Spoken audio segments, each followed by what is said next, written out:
to an instructor and then, you know, just... Because she went straight away. As a parent, you cannot possibly teach your own kid. I mean, it's like... Well, yeah, we learned that very quickly. We thought we could, and then... No. Okay, we're on. No, whoops. Stay here, I'll call you up.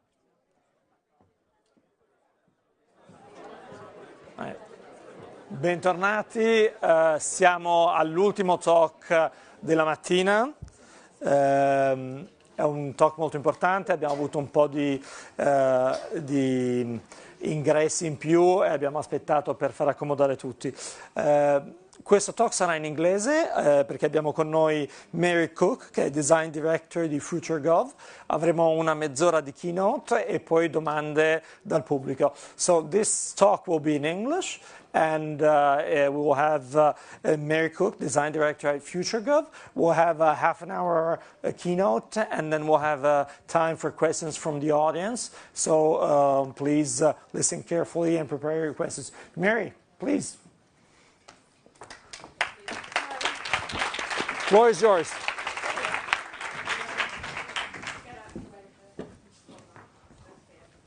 Okay, hi everybody. Let me get started then. So today I'm really happy to be here. It's my first time to Milan, so I'm looking forward to exploring the city a little bit afterwards and also having a sleep in a hotel without any children. So I'm going to have a nice restful night after this. So yeah, good on all levels. Today I'm going to be talking about redesigning public services for the society of tomorrow. But before I delve into that, I just wanted to say ciao. That is going to be my only Italian for the whole of the presentation, so apologies. But it will be a lot better if I talk in English. A bit of context about me and where I'm from. So hopefully it will give you a bit of understanding about what I'm talking about and why I'm talking about it. I am the design director at FutureGov. FutureGov is based in London. It's a design agency of about 80-90 people, and we work purely with public services to transform them and get them ready for the digital age. Our mission is to inspire and support the change that's needed to create 21st century organisations and public services. This sort of phrase doesn't quite trip off the tongue yet, because I've only been at FutureGov for 4 months. It's quite important to say, prior to FutureGov, first of all, I studied design many years ago. Then I set up an agency called Us Creates back in London, a design agency that purely worked with the health and well-being services and organisations that exist in the UK. About a year ago, I started talking to Dominic Campbell, who's the CEO of FutureGov.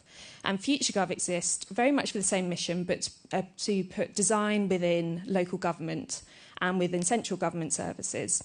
And at that point, we started thinking, actually, if we combine our teams, our skills, our knowledge, and the two different sectors we're working in, so Us Creates with the health sector and FutureGov with local government, we could really have a huge impact in the UK through service design. So about 5 months ago, Us Creates joined FutureGov, and now we all exist as one family. So I'm still getting used to saying I'm from FutureGov, but bear with me.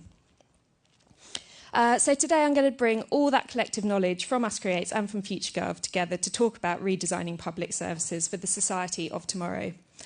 Just to dig in a little bit into what I mean by the society of tomorrow. Well, if we start with what the society of today is, well, we've experienced 19 years of the 21st century so far, so about a fifth of it. And in that time, we've experienced a hell of a lot of stuff. But probably there's two things that have happened which have really sort of paved the way for service design to be quite fundamental. First of all, Western economies have transformed from industrial-based economies to service-based economies. I think in the UK, 87% of our output is from the service industries. So 87% of our economy is from the service industries, which is huge. And then from within that, a digital or information society has started to form within these economies, which I imagine most of us sitting here today are part of. So that's where we are now. So what is it going to look like tomorrow? I'm not going to go into any major sort of trend-setting, forecasting predictions, but it's very sort of easy to say that the society of tomorrow is going to be increasingly digitally literate. That's not a big assumption, we can see it happening. It's going to be increasingly digital in terms of size, in terms of the number of people who are picking up digital as a way to communicate, to access services, and to just live their lives. And people are going to start demanding even more that the services that they interact with are going to provide for their needs in a digitally mature way. And when I say a digitally mature way, I mean, yes, they are going to expect that where it is appropriate, they can access services in a digital format, but they're going to want it to be simple, slick, and effective. At the moment, I think there are a lot of examples of organisations getting digitally ready, but it still feels very clunky, and people still want to use the face-to-face options that are available or the paper systems just because they're not digitally mature in how they're delivering them. So looking at this, looking at how the digital society is going to just increase, you can see that public services have a really big challenge on their hands here. Organisations, private organisations that have formed in the 21st century or the latter half of the 20th century have a relatively easy job to sort of keep up with their consumers and keep up with their sort of their target audiences because they are existing pretty much in alignment. But public services, especially in the UK, if I look at the NHS, our health service, that was formed 60 years ago. And if we look at our local council, local authority system, that was reformed in the early 20th century.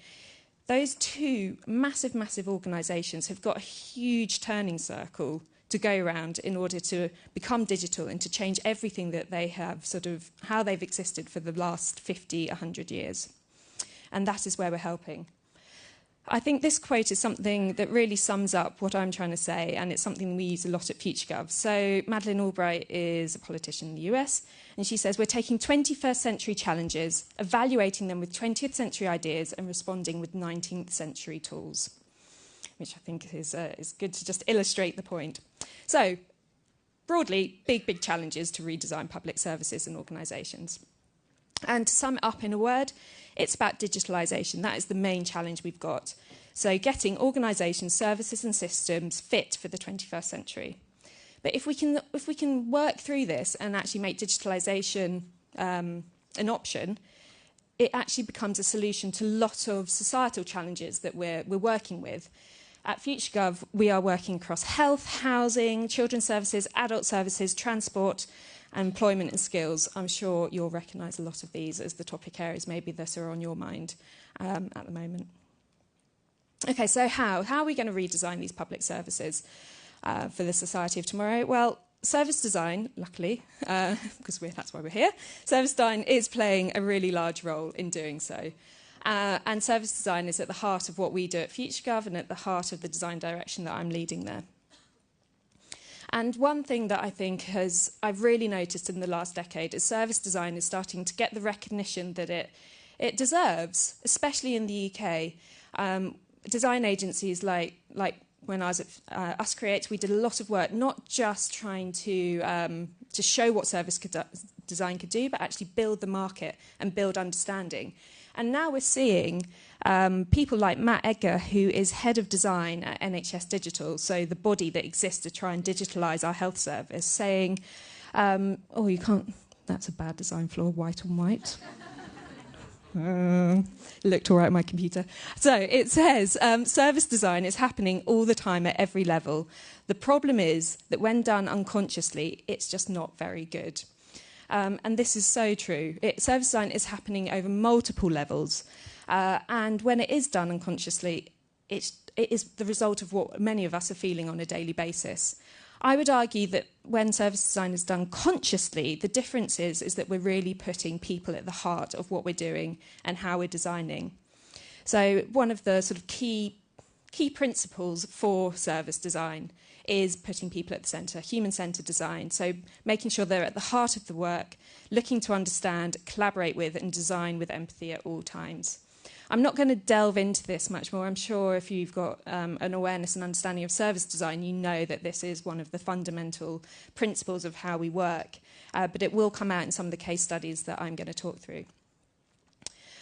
What became really apparent when I was pulling this presentation together was that I submitted the title Redesigning Public Services for the Society of Tomorrow, but service design has come a long way. Service design isn't just working at the service level anymore. We are redesigning public services, public organisations, public places, public systems and public policies, all at varying levels of sort of maturity and success. But so what I thought would be useful today is share a few different examples of what we're doing at each level, and also where I think service design needs to focus its attention in order to be the best it can be at these different levels. So starting with public services, this is where service design has built itself up. It's the bread and butter of what service designers do. Taking a service, redesigning it, making it better. I'll run through a project. You've probably seen many, many projects of where service design is in play. And I just thought I'd use this one as an example from FutureGov that we're currently working on.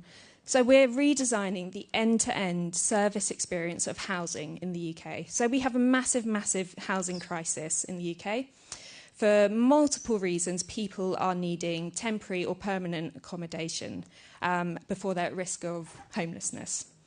And the experience and the services that they interact with from the local council to make sure they get into housing are clunky, they are it's particularly long-winded, and a lot of it exists offline. So going back to the people first, we spent a lot of time with people who have experienced the housing services in the UK, going into the temporary accommodation that they're in or the permanent accommodation that they have been placed in, and understanding their experiences, how they got there, what led to it, how they dealt with the council and the council services around this, and what could be improved. From really understanding the experiences that they had been through, we were then able to reimagine the ideal service experience for them, taking all the pain points that they had talked about, redesigning them to make it easier, to make it quicker, to make it more fluid for them. At the same time that we were redesigning the housing service from an experiential point of view, we were also looking at all the technology that the housing services use to deliver their services. And one of the things that we were seeing a lot of was that there was a lot of technology in place that just didn't need to be there. A lot of it could be removed, some of it needed to be replaced.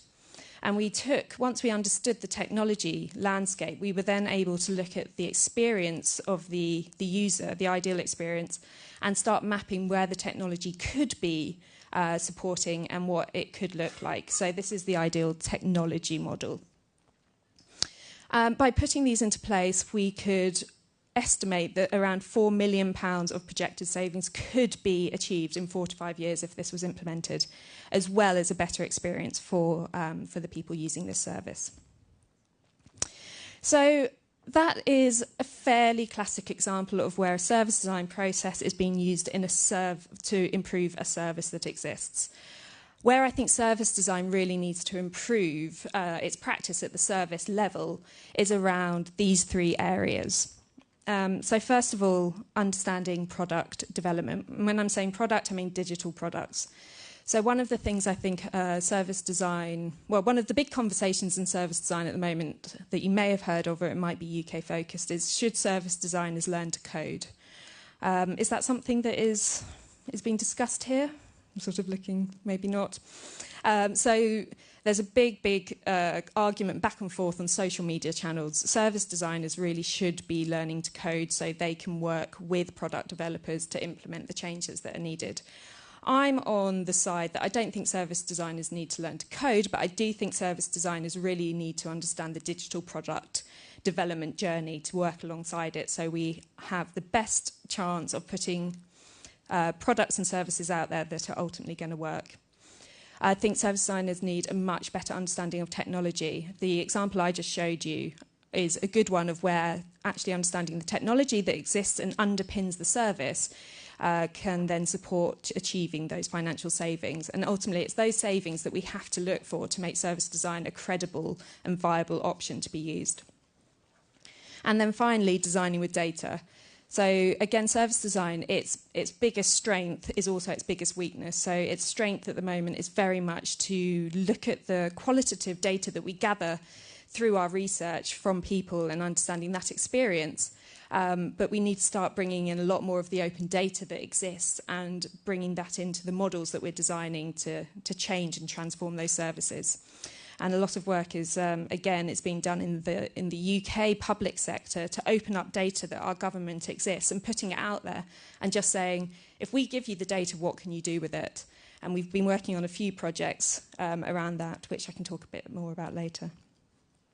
This was just a nice example of, in Barcelona, the Superblocks project, which I just think is a really good example of using data and service design to recreate, well, in this case, it was recreating the public transport routes that buses were taking, with great impacts of lower emissions, more frequent services, shorter journeys, just all over sort of general positivity. So have a look at that one. Okay, so moving on to redesigning public organisations for the society of tomorrow. So the example I just ran through for services, that was working at a service level. That was a local authority, a local council in the UK wanting to improve their housing service.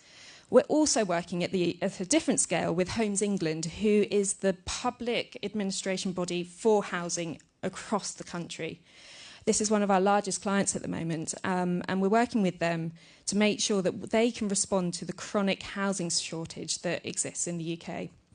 And one of the big things that we've been doing is making sure that they're fit and ready to deliver services for the digital age. And by doing so, we have to go back and look at their whole organisational structure. It's not enough just to be tweaking, well, it's not tweaking, but improving the services that are being provided from there. So the work that we've been doing with Homes England is very much looking at moving them up this digital maturity model. So when we started working with them, I would say, and you might be able to look at this and actually think about your own organisations that you're working with, they were probably at a sort of paper online and legacy technology place. So we publish information and some services are available online.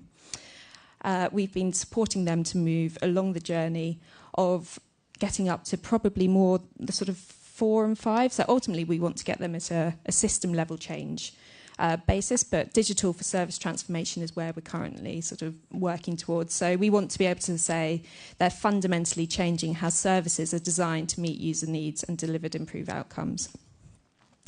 As you can imagine, trying to change a whole organisation, their mindset and the way that they are working and applying their services is a big, big task. And we've come at it from a service design point of view, which has been fantastic because service design has a lot to offer within this, within sort of scaling up digital maturity.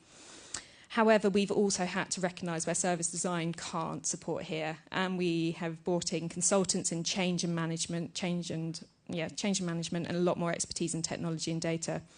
But 2 areas specifically that I think service design really needs to focus on and improve at the organisational level is, one is around capabilities training of the staff, of employees within that organisation, and second is around design ops.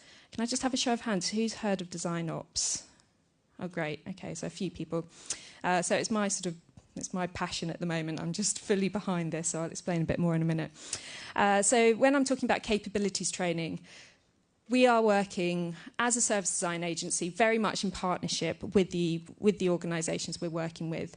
However, it's very, very difficult on a practical level to ask people doing their day job to come and work with us and learn service design and implement it with us at the same time as carrying on making sure that the work that they're doing remains a high standard. We've got lots of different ways in place that we've been working with, sort of shadowing projects, being part of the project team. We run something called the Futures Academy, which is a capabilities training programme.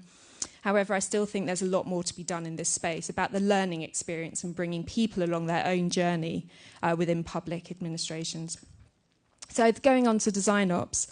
So broadly, for those of you who haven't heard about design ops, it's creating the infrastructure within organisations to make sure that design and designers can do the best job possible.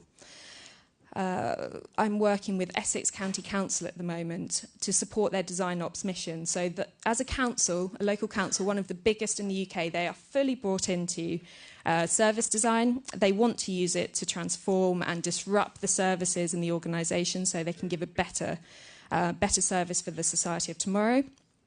But they've got the resources, they've got the people, and they've got the projects, but they don't have any of the infrastructure underneath it to really support it and make it land. So they don't have the governance at the moment, they don't have systemised knowledge and tools, and they don't have the sort of cultural elements that go with supporting a design team, which are quite different to others. I've sort of started using this slide. So this is when I think design ops is really needed. It's when you're trying to build and scale in-house design teams, functions or departments, when you're trying to create a design culture inside an existing organisation for the first time. Probably one of the most practical ones is when you do have designers working within a public body, but designers are spending 50% plus of their time not actually doing any design. They're probably project managing or sorting out some sort of system that needs sorting so they can then do their work. And other times I think design ops really comes into play is when you've got to establish a connected and independent design team and attract and retain designers. I won't talk about that. So moving down the list, we have redesigning public places. Now, these last ones on the list, this is where it starts getting a little bit less tangible, and I think these are some of the newer places that service design is being used to support public change. So in terms of places, what I've just talked through, first of all, I talked through a housing service that we changed and improved. Then I talked through a housing organisation that we've been working with to make them more digitally mature. This project is still based around housing, but it's much more on a place-wide approach. So we've been working with Sheffield City Council on a city-wide approach to understanding welfare, and within welfare there's housing. So rather than just taking a service level or an organisational level, it's looking at the whole locality and what is going on there. And the goal of this work was to research and build a place-based map of local welfare systems supported by the data and the research. If you just look at this the blue diagram on your right, this is a section of the mapping that we did that specifically focused on housing. So what you can see here is that when we were trying to understand housing from a place perspective, we saw all the different types of sectors that people were interacting with. So they were interacting with central government for financial support. They were interacting with Sheffield City Council for the housing services and also some financial support. They were then working with they were interacting with the private sector who were providing hostels and B&Bs and hotels as temporary accommodation, commissioned through the council. The third sector, so the voluntary sector, charity sector, has a big role to play in financial support too. And then the one that was most interesting to us, because we hadn't really clocked it at the start, was peers and community. So within a place, people are looking to their peers in their community to support temporary housing problems. So people are couch surfing, sofa surfing, and getting financial support from their friends. You know, could you lend me this money here, or could you give me your sofa for the night? I can't. I'm about to be kicked out. I've lost my job. And I think this, for service design, is a great, interesting new area to work in, really exciting, and I think we're only just scratching the surface. But by looking at all the different bodies working in one area to resolve a challenge, we can start trying to join up the system a lot more. I won't go into that one. So in terms of what we're learning at the moment from applying service design to place-based initiatives, this is where we have to, as a service design community, get a lot more a lot better understanding and more sophistication around understanding what makes places tick, understanding how to build communities up, how to engage them, how to collaborate with them, and also looking at starting from what is already working in a local place, a local economy. Let's start by taking the positives that are happening. So people are going to their peers for support, financial loans. Let's not try and stop that if it's working. Let's build on that and let's make it a more easy to access service. So on to systems, redesigning public systems. Place and systems, quite similar. I suppose the big difference is place is set in a locality, and systems are broader. They can be across countries, across the world. I really like this quote of what a system is. So systems are composed of multiple components of different types, both tangible and intangible. They include people, resources, services, as well as the softer things like relationships, values, and perceptions. And again, as service designers, I think we need to be a lot more aware and gain recognition for working with these softer skills around relationships and values and perceptions. So I just put this up because it's a bit difficult to visualise what a system is. But a system, we all use really complex systems every day, but we do very little with it. Every time we pick up our laptop, we're picking up the hardware that connects to the internet that will have been provided by whoever your internet provider is. If you're at work, there will probably be some sort of file storage server type device going on, but you might also have iCloud storage. If you need support, you'll probably phone up some helpline, or you'll chat online through a chatbot. You'll store your file somewhere. You might have downloaded apps like Dropbox to transfer information over places. This, just from picking up your laptop, there is a huge system behind you that multiple players are part of. And this is no different in the public sector. So this is a sketch. I don't expect you to be able to see all of it, but this is the health and social care system in the UK at the moment. And if you think about it in the same way as the IT system I've just run through, there are multiple different providers, commissioners, touch points, technology, data points, services within it. And all of this is where service design is starting to put its attention to. This is, you'll see in the background, it's more interesting to try and look at the background map. This is a service map that we've been doing around employment services. So really trying to map out the whole of the system from a service design perspective. So still starting with people at the centre, still looking at what the needs are, and then mapping out the whole system behind a single person's touch point with trying to get into employment. And what we can see from this is that by creating this multiple cause diagram, there is a big emphasis on job centres in the UK. Big emphasis on getting people ready to take on employment and finding them a job. What isn't happening, and what we could see from the systems map, is government isn't working with employers to get them ready to take on new people, advertising those jobs, working with learning institutions to get people who are moving up through college ready for taking on work.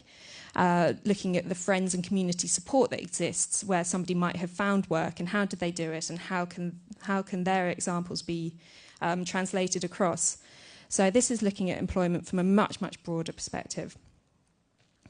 Okay, so finally on to policies. So I just thought I'd put this up because I just find this is a slide my colleague Kat Drew, who's head of policy at FutureGov, always uses to explain policies.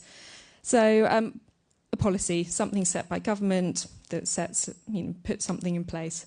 But what is really interesting is some policies are just very strange that are out there. So ignore that this is a baby of Prince William in the UK. But it's to illustrate that in Denmark, there is a policy that you can't call your child a weird name. So you can't have something bizarre like we're seeing coming out of probably America and the UK a lot. In Singapore, you can't drop gum. There is a policy to say you can't drop gum. And in Georgia, the policy is that you can't allow a chicken to cross the road. So I've just put that up there because you can just see the broad range of policies that exist. This is a traditional policy-making process. This is one that has been used within government for many years now. So have a rationale for why you want to potentially put a policy out there. Create some objectives, appraise them, monitor it, evaluate it, and then get some feedback on it. This very sort of closed and tight-looped system is why there is an opening for service design to be involved at the policy level. And we're seeing, over the last decade, a lot of policy labs springing up across Europe. In the UK, we have a policy lab that sits within our Cabinet Office, and they are responsible for trying to make policy making much more open and collaborative for the 21st century. And so open policy making, and where service design is getting involved, is making sure that policy is designed around citizens. So again, making sure that we have a very human-centred approach to policy making, that it's open from the start, so you don't end up with policies where chickens aren't crossing the road. Like, is it needed? What was the feedback if that had been put out there? What other things are interesting in here? Really to try and bring in different ideas and perspectives, and to make sure that when you're prototyping, make sure you do prototype policies. And if they don't seem right, to change them and to improve them. And in terms of policy making, again, an example that we're working on is around childhood obesity in the UK. So we're working with councils to look at their policy making powers that they have to really show what can be done around childhood obesity and how it can be developed. And how they can use one of their biggest powers about putting policies out to try and make a big dent in something that is a huge, huge problem. So very broadly, looking back over policy systems and the place level, these are, again, some of the areas I think service design needs to be focusing on, needs to be aware of, needs to be building their skills, needs to be building its practice and skills. So around stakeholder management, about bringing people all on the journey together, about partnerships, so especially at a place or a system level, it's not about having a single point of contact with a client, it's about broader partnerships, and that links on to networks. And then number 4, not 1, I think one of the biggest things that we need to be looking to as well is around imagination. So as we start to look more around policy making and system change, we need to have bigger, greater imaginations about what can truly be achieved, what is visionary. And that, especially when we're thinking about the society of tomorrow, we need to go beyond what service design is currently doing of reviewing current problems and challenges and then working with those as the starting point. We need to have that on one end, but we also need to be working more with speculative design practices to imagine what could be there and bringing the two together. Okay, so that's sort of a whistle-stop tour through redesigning public services and where service design is being applied and where it could be improved. I'm unaware of who's in the room and from what organisations and what places, but I can imagine there might be a little bit of, oh, well, that all sounds quite good, it's interesting, but that wouldn't work for me in my organisation. And I've tried to compile the top. Well, I was going for a top 10, but I could only think of 9. So my top 9 responses that I often hear when I am talking to public bodies, so public services, organisations, administrations, what they will often say in response to promoting a service design approach and what we do. So often we hear, that all sounds good, but we're just not ready for this as an organisation. So what our job is to do and to change the mindset to being is, okay, well, let's see how ready we are. Let's just turn it. Okay, if you're not ready, well, you must be a bit ready. There must be something. So let's see where you are on that. Let's start there. It all sounds good, but we're too small an organisation. This looks like it happens on much larger scales. Again, we're trying to change it to the mindset of, you know what, we're small, but we want to make big changes. We're ambitious. Let's see what can be achieved. That all sounds good, but we don't have the resource to allocate for this. We just don't have the people, the time, the money. This is probably one of the most common ones. So, okay, well, what is there? What people could give up a bit of time? What sort of resource do you have? Let's work with that. Let's see what we can achieve with that tiny amount that you can provide and demonstrate the impact and put it out there. Number 4, I'm bought into this, but leadership isn't. This is also what we hear. I'm into service design. I know it can do great stuff, but our leadership team, they're not on the same page. This is where we always try and flip it. So what is the leadership team interested in? Probably about savings, about impact, about innovation, about profile a lot of the time. So let's make sure we have that at the start of the work. Let's put service design, the terminology of service design, to one side, and let's just say we're going in to actually create some disruption and some impact on the things that they do care about. This all sounds good, but we're dealing with great complexity at the moment. It's really difficult for you. You wouldn't get it. It's too complex. So we say, okay, well, let's just go back to first principles. What can we understand? What can we work with? Let's do something really simple to start with. Coming in at number 6, it's just the point blank. we absolutely just cannot change that thing. It just can't change. Why not? Like, honestly, why can't it change? What is behind that? And that is often one of the most emotional responses we get, because people fundamentally don't like change, and just trying to guide and work people through that. Almost there. 2 more. So that all sounds good, but we need certainty. We can't be certain that this new approach, this new service design approach, is going to work. Okay, yep. Well, we can't guarantee it either a lot of the time. But you know what? Ambiguity is okay. And we're going to learn a hell of a lot by trying something rather than just continuing on the path that we are currently going down. This all sounds really good, but how can we prove we're right? You know what? We can't. We can't always prove that we're going to be right. But how might we be wrong about this? Let's have a think about how might we be wrong about it, and let's try and mitigate against that to start with. And then finally, well, at the moment, we just need to retain business as usual, which is also sort of linked to we can't change that. We just need to keep business running as usual. There's a lot of complexity going on. Well, if we keep running it as business as usual, we're never going to be redesigning for this tomorrow's society. We're only ever going to be running it for today's society. So we have to start thinking about how it could work for people in the future.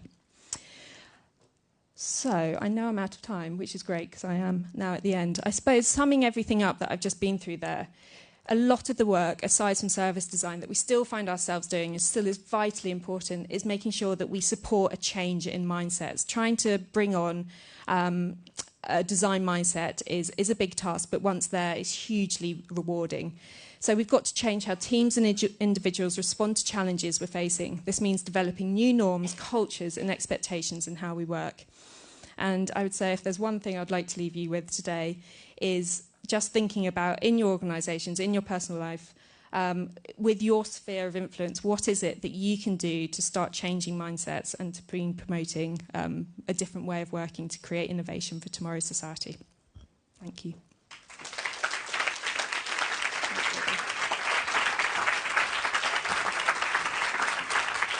Thank you, Mary. That was very, very interesting.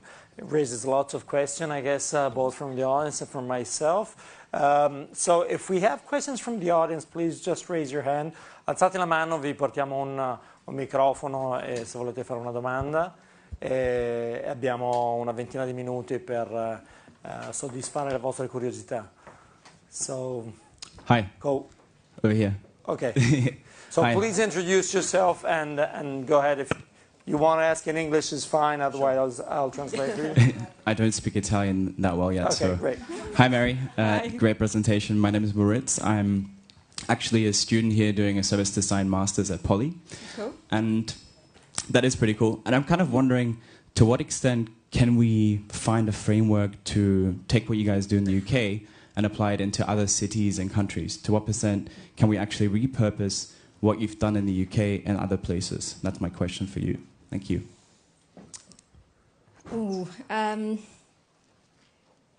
suppose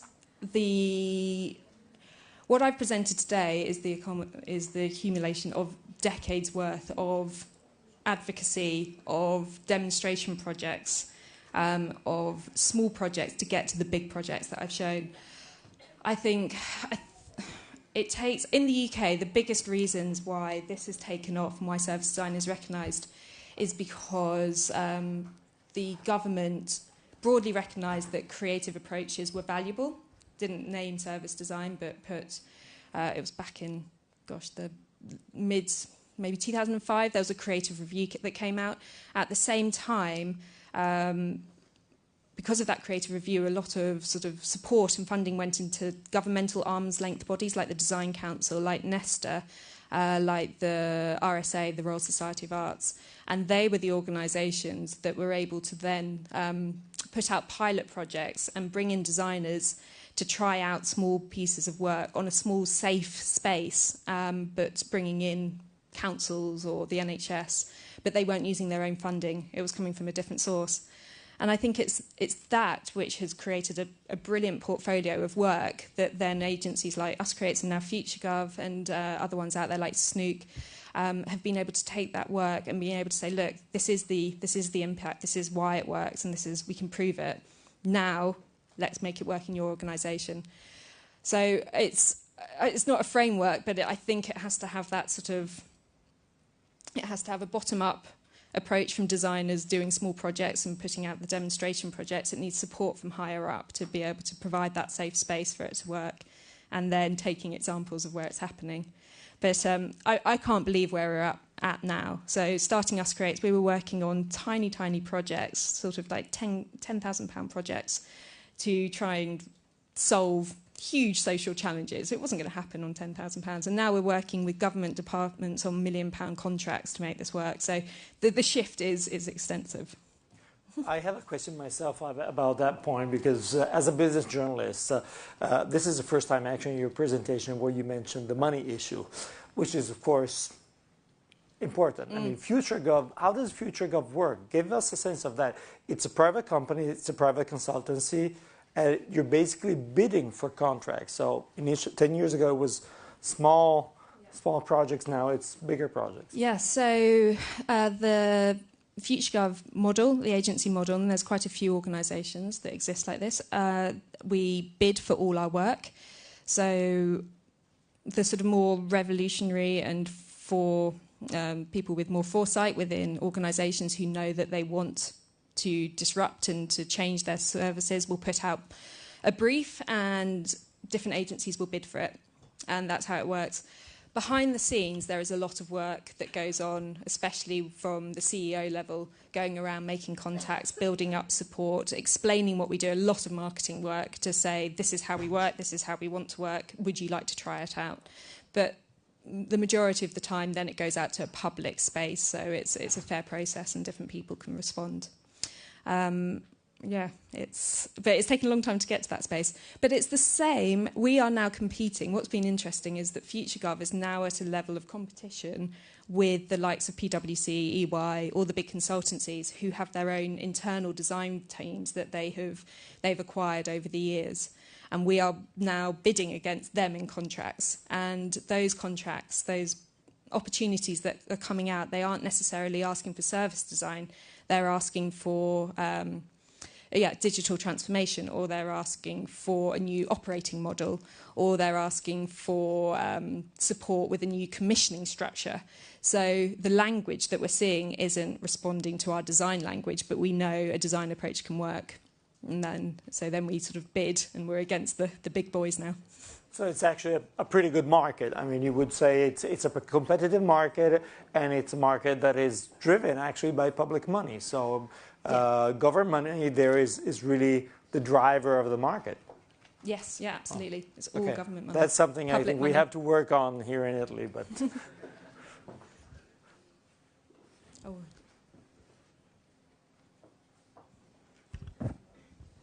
First of all, sorry for my poor English, and I'm Mirko, a student from POLI.me, from the master in PSSD.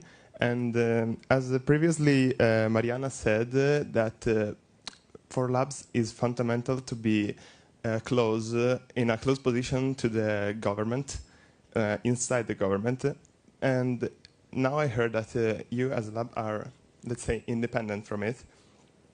What are the benefits from being, inside the government or independent from it, in order to, I don't know, influence the policy making process? Thank you. Good question. I'm trying to think back to a talk. So I've just brought in somebody who's an in-house designer in a government organisation to come and speak to our design team at FutureGov the other day, because there are big differences between what's happening. So was it about what's the benefits of being in-house versus being an agency? So I think in-house design teams are, where they're working really well, is where they have been built very slowly from the ground up, and they have the ability to constantly hear what's going on within their organisation, within the challenges the societal challenges that they're working with, and they're able to constantly drip feed that into the design work that they're doing. Where I think that's probably the biggest benefit, that they're there the whole time and that they can influence change by listening to all the conversations and being quite adaptive. Where I think in-house designers are potentially not having as much impact, or the challenges that they're facing, or where the challenges that they're facing arise from, is that there's not the same time pressure. So as an agency, we have a budget, we have a certain amount of money, and we know that once that money's gone, that's gone, and we have to have achieved impact by the end of that money. And so we have a plan, a broad plan that works on an agile sort of sprint process, but we know in 3 months' time we need to have achieved X. And if we haven't achieved it, it's on us to make it still happen, if it's been some fault of our own. What we see with in-house design teams, and often when we're working together, is that time pressure isn't there. So there is much less drive to make things happen quickly and to get ideas out there fast, and they get caught up into the internal bureaucracy, and it just takes a long, long time. So that's the flip side. We have time for 1 or 2 more questions, and then we'll have to wrap it up.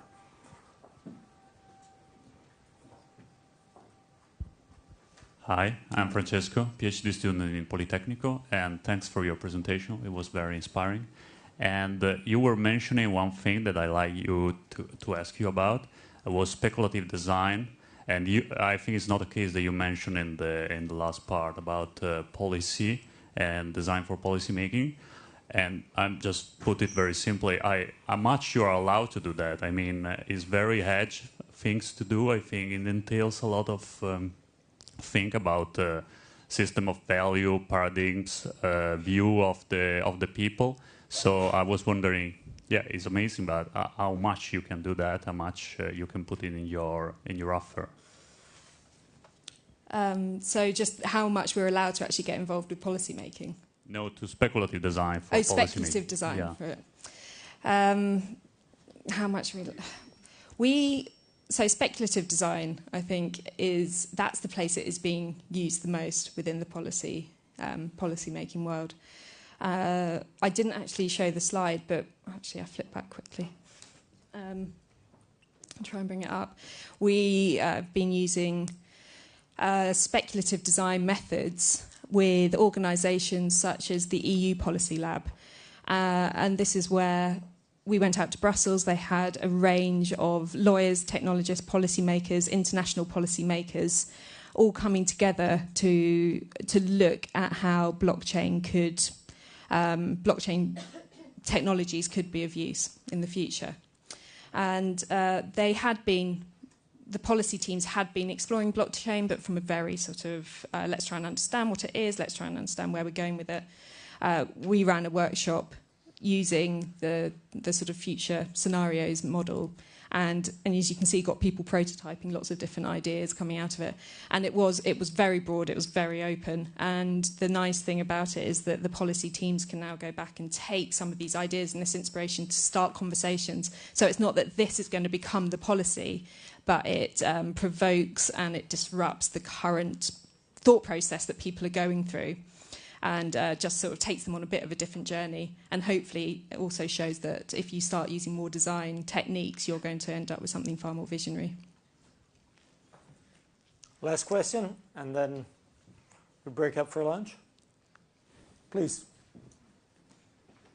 Have a mic here. Lady in front. Thank you for your presentation. I'm Anna Meroni. I'm a director of a master program in product service system design in POLI.